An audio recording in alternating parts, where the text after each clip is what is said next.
Okay, so the first one I want to talk about is our new invite only feature. If you've recently renewed with us, you've probably seen on your contract the option to select that your application is by invitation only. What this means is that in order to apply, artists will have to have an invite only access code to be able to see and complete your application. It does not mean that your event is juried. I've seen a couple of admins have questions about that sort of thing. This is really just whether or not your application is by invite only, not whether or not your event is by invite only. So some cases where we've seen this used a lot are events that are rolling over their artists from 2020 to 2021, or events that have a select group of artists that they're allowing to apply in the first place, super local events or galleries, things like that, where they have only a very small pool of applicants that they actually want to accept applications for. So they'll want to turn on the invite only access code. For most standard events that we're looking at, we've seen the invite only feature used in one other way, and that is when your application deadline passes.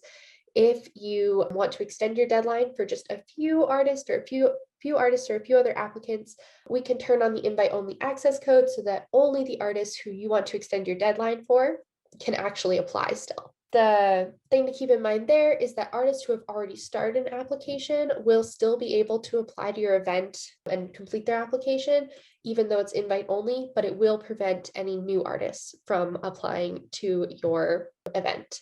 Basically, if you want to turn on your invite only access code, which will allow artists to apply only if they have the access code, you'll just want to send us a ticket and we can turn that on for you. Once we do that, if your event is published, we'll give you the access code, but you can always find the access code within the event editor on the upper right-hand side right there. And that is the access code that you'll want to give artists to be able to apply. On the artist side of ZAPP, what this looks like is they can come to their Apply to Shows page. The Apply to Shows page, if you don't know, is where applicants can find events that are currently accepting applications. The events list is one of our other listings on ZAPP. It can be found right here, and that is going to include all events on ZAPP, even if their application deadline has passed. However, if an artist has an access only code, that means they're likely going to be trying to find the invite only event that it belongs to. So they can do that in one of two ways. So either they can, of course, search for the event, but they can also filter the list to show invite only events to help them find it a bit faster. So right now we can see that there's only 12 events that are accepting applications that have invite only access codes that are preventing the general artist population from applying. So if we scroll down here, we can find our test event. And it is going to be this waterfall art show, and the access code is right here. They'll have this little eye icon to help them out, and it just tells them that the access code is for the event. And if they have any questions about where they can find the access code or anything like that, they just need to reach out to the event for that information. So I'll come over here and copy. It looks like I'm in the way here. Copy this and paste it into there, and then I can click apply to show and get access to the show. And so that's a way that you can kind of lock your application, and it was going to be particularly helpful if you have a situation where you need to reopen your application deadline, but it's only to a couple of artists. So then you hit yes, you can agree. This warning will come up if I've already started an application to this event. Since this is a test event, I'm going to hit yes anyways. And that is kind of how invite only events are going to work. So pretty simple, pretty easy. It's only, one extra click for your artist. They just need to copy and paste that code into the access code section and click apply, and they should be able to access it just as normal.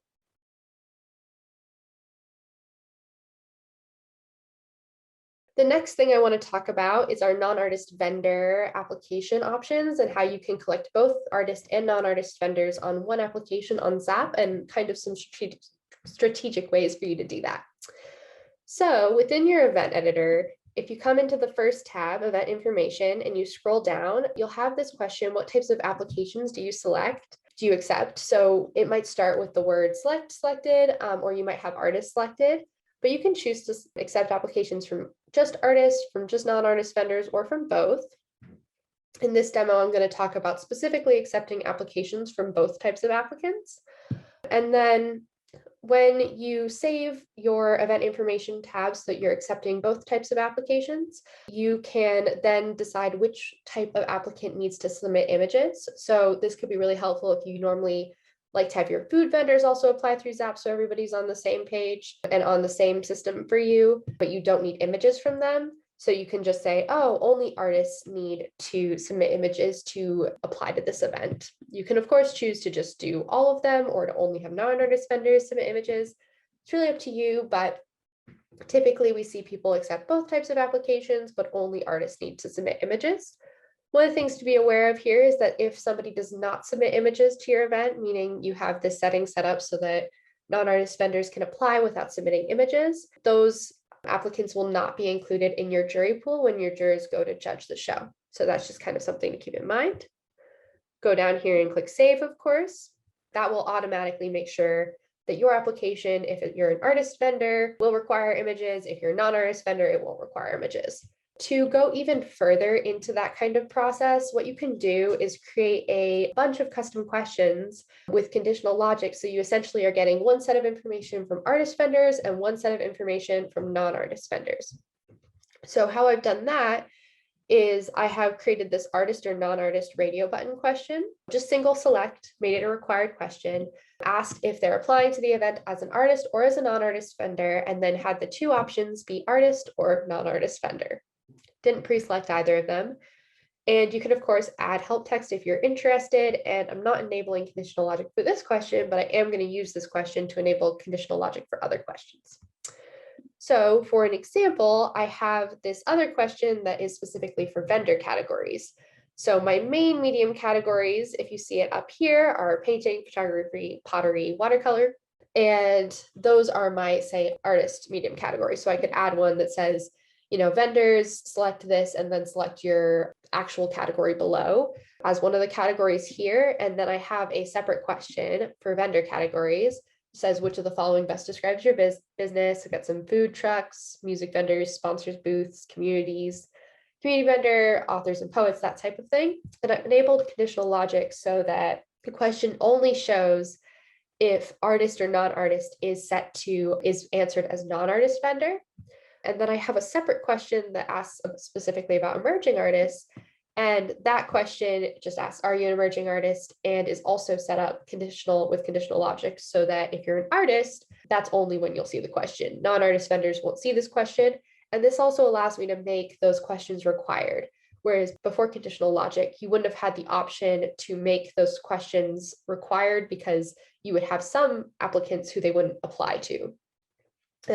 So even if you're not collecting non-artist vendors on ZAPP, conditional logic can still be really helpful for you because you might have subsets of groups where you can say like, oh, if this one question applies to you, say you're a local artist, we need this type of verification. That way you can require the are you a local artist question, but then you can hide the verification question to non-local artist vendors and then make it required for local vendors. So conditional logic is really helpful in that way. And then on the artist side of ZAPP, when it comes to are you an artist or non-artist vendor, it's going to be how it's set up in the profile. So we can go to my profile just by clicking on the icon up here. Artists can also get to their profile by opening the menu, finding it there. And then under medium selection, they'll have the option to select whether or not they're an artist or a non-artist vendor.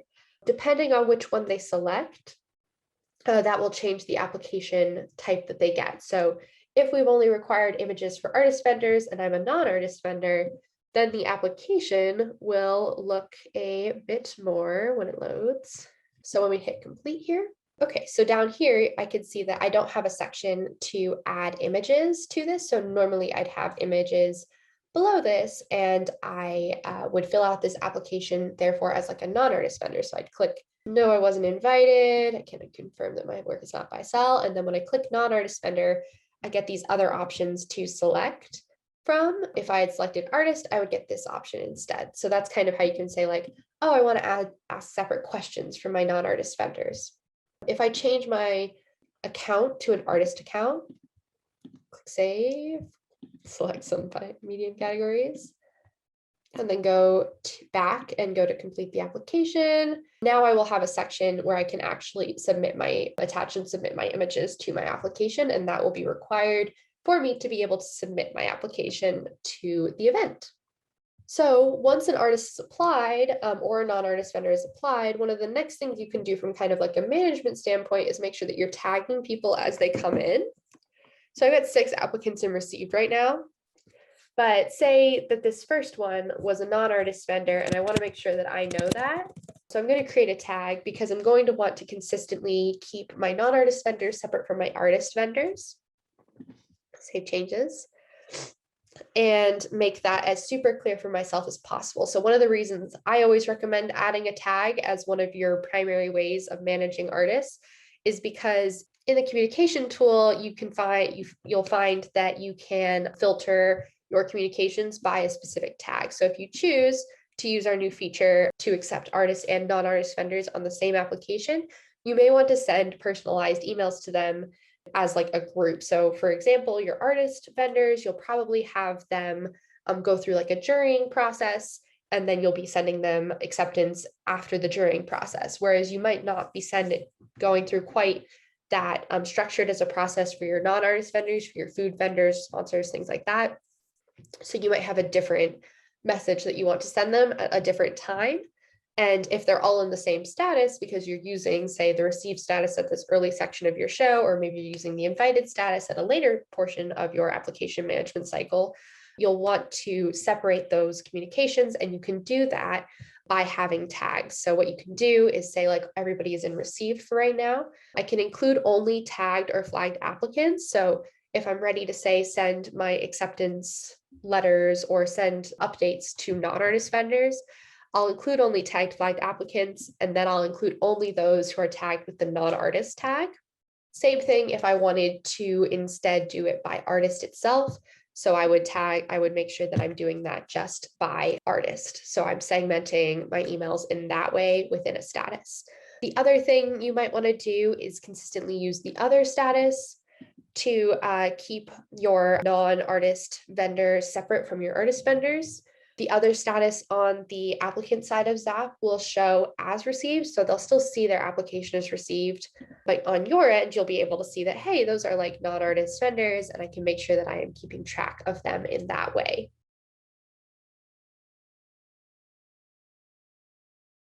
So the event gallery is free in 2021. Anybody can use it. Right now, if your event gallery is not turned on, you'll see a grayed out gallery details tab on the right-hand side of your event editor. You can get this tab activated for you simply by contacting our team. Again, just submit a ticket, let us know that, like, hey, you want to turn on the event gallery. We'd be happy to do that for you. And then how you're going to see that on the artist side, I'll start here and then I'll go and talk a little bit more about how you can make changes to your gallery on the admin side.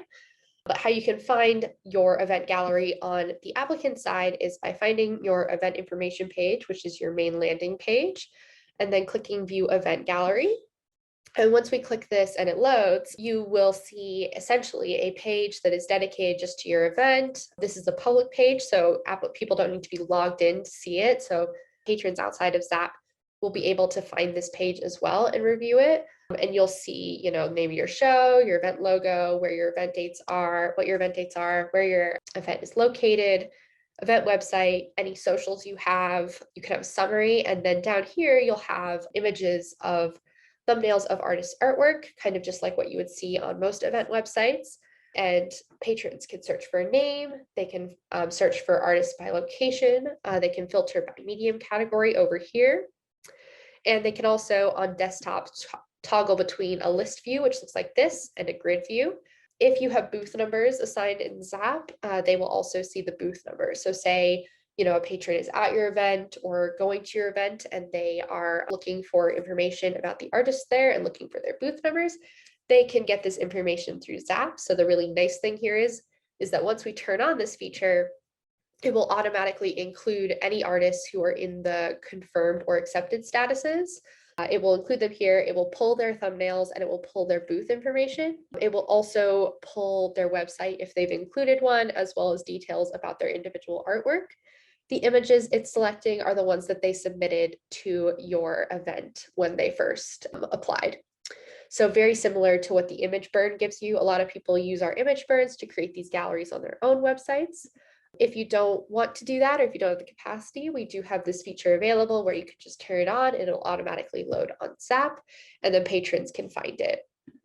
They can also sort by artist's first name, last name, booth number, medium category, and the location being their state. And so that's kind of one of the cool new features that we have that we'll probably be expanding upon in coming years as well. And then over here on ZAPP, when you get access to this tab, you're going to be able to choose what you display. It'll give you the URL, the public URL that you can link to across your social media sites, on your website, anything like that. And then you can display, of course, your event start and end date, though you don't have to, particularly if you're, say, like a virtual event, or the event dates aren't going to really matter in comparison to the gallery that you're hosting. You can include or not include the event location, same thing with whether or not it's an outdoor, indoor, or virtual event, as well as any of your website information and the gallery summary. So the gallery summary will first pull from your event summary on the event information tab, which is right here.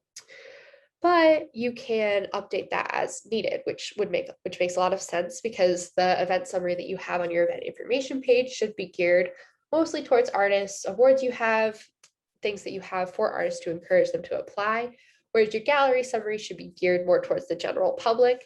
So you may want to rewrite this. Same character limit, 1,500 characters, and it'll appear on the event gallery page. The other thing is that artists can opt in or out on this on ZAPP. So if we go to the My ZAPPlications page, which is an artist's homepage, if the gallery is activated for the event, and only if the gallery is activated for the event, they'll see this gallery settings option. And they can say, yes, include me in the events gallery, or don't include me in the event gallery. Everybody is going to be automatically opted in to whenever the event gallery turns on, but they have the option to opt out if they want to. That was one of the requests from we have an oversight committee, and we have an artist member of that oversight committee. That was one of our requests from our artist member, was to give the option to opt in and out of this. But feel free, if your part of your event requirements is opting into a gallery, you could definitely reach out to them and let them know that, like, hey, you need to opt in on ZAPP if you're not being included. On your side, if you do have the event gallery turned on, you will see on the artist page whether or not they are opted in or out. So right here, so you'll see right now under their images, I can see that they're opted into the event gallery. If they weren't, I'd see that they were opted out. So that's how you can keep track of that on your end without having to consistently check the event gallery and double check all of that information.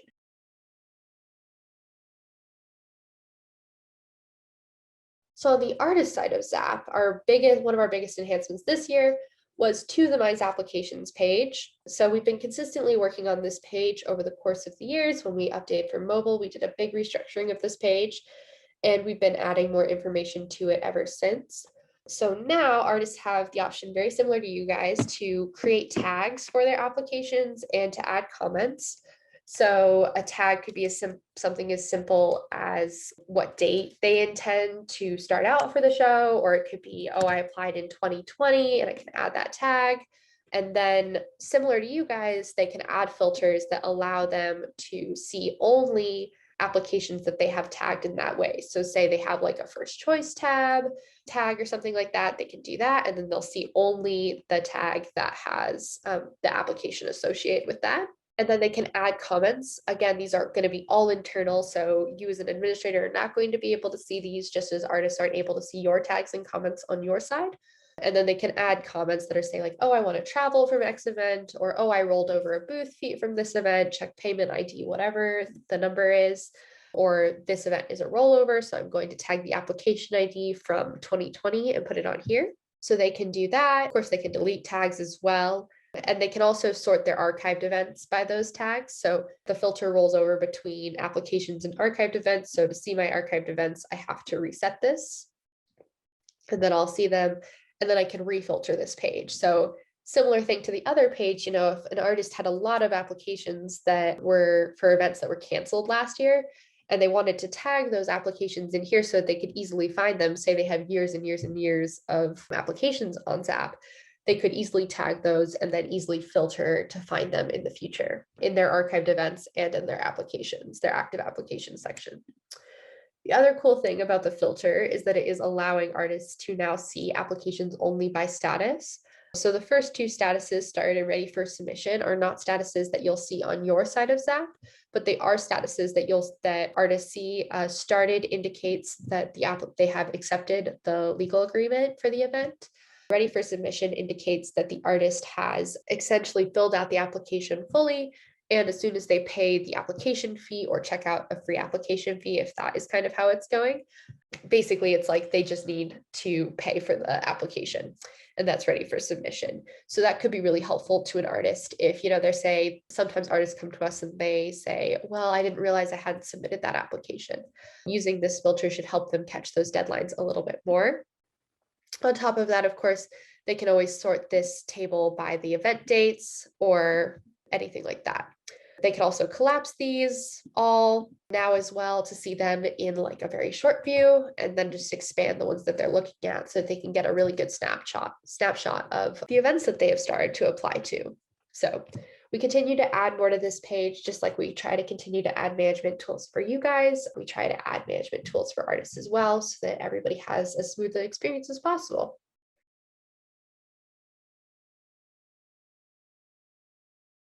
If you've recently used the income breakdown report, you might notice that it's changed a bit. We have changed this to give you more options to filter your data by and get more specific reports for.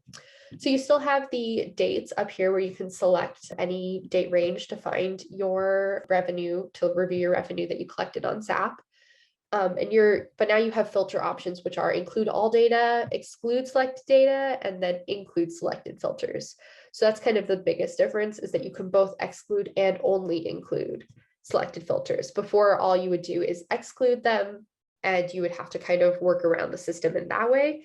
Now you could choose to say, oh, I only want to see transactions that are coupon codes for my active events. And so you'll see in this section, you'll have both active events and you'll have archived events to look at. You had them before as well, but you can easily pull that information for your active events. If you have multiple active events on one contract, and rather than just one active event and the rest of them are archived, you can select multiple ones by holding down Shift and clicking to the ones that you want to select. So you click Run Report. It says these are test events. We didn't have any revenue today, but let's see if we can get some. There we go. And you'll see the income report just as normal here. The other cool thing to keep in mind is that you can now search by contract ID. So if you're an event that has, say, multiple contracts running simultaneously, so say you have a June show and a September show, and you renew your June show for, say, 2022, but you still have your 2021 show on a separate contract, but you want to look at both of those revenue, you want to look at only revenue from one contract at a time, you could do that by putting in the contract ID for the contract you want to look at. This is particularly helpful if you are trying to verify remittance statements that ZAPP is sending you. Remittance statements are divided into contract types. So if you have two contracts running concurrently and you're trying to verify them, just go ahead and put the contract ID you're currently trying to verify into this contract ID section and set your dates correctly. So say you're trying to verify May revenue, which is the June check that you would have just gotten, would be for May revenue. So you'll go for May 1st through May 31st, select either the shows that you want to look at, or you can go by contract ID and do it that way, whatever is easiest, and then click Run Report, and then you'll get the full report that you need for that information. Always make sure you're including all data except for checks. So exclude check payments is like the most important thing to do when you're verifying remittance statements or any revenue that you're getting from ZAPP. Check payments will always go directly to you, and they will never come to us, so they won't ever be included in remittances. But then you can select the events you're looking for specifically, or you can go by contract ID. If you have multiple events, they will be displayed down here and split into two. So this is just kind of a cool new feature that gives you a little bit more options in terms of filtering your data in this report. You can make sure that you're not including archived events. You can make sure that you're not including coupon codes, or that you're only seeing transactions made by coupon.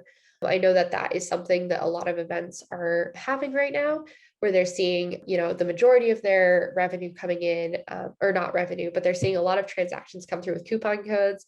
They want to verify that type of thing. Now you can view the income breakdown report and only see transactions made with a coupon code.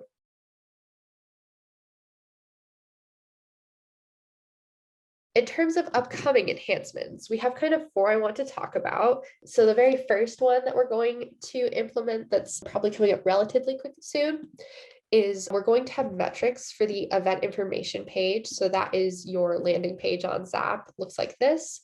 And the metrics that we're currently looking at implementing for you guys and pulling into ZAPP so that you can see them are going to be viewing, the number of hits on your page, the number of sessions, and the click-through rate for the apply to show button. So those are probably going to be the two main ones we look at. We may also, we'll probably also have a view by date so you can see the interest your page is generating over time.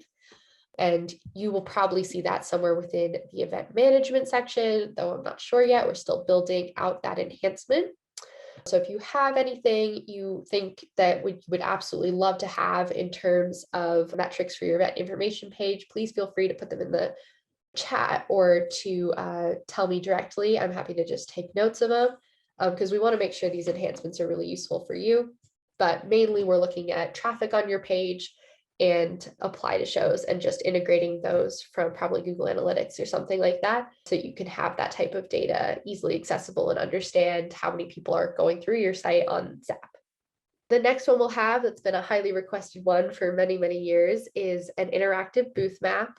This is going to be on our schedule for fiscal year 2022. Our fiscal year, if you didn't know, starts in October and then goes through, of course, September.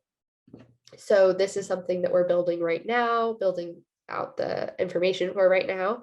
You won't see it for, quite a few months, but it is on our roadmap for early fiscal year 2022.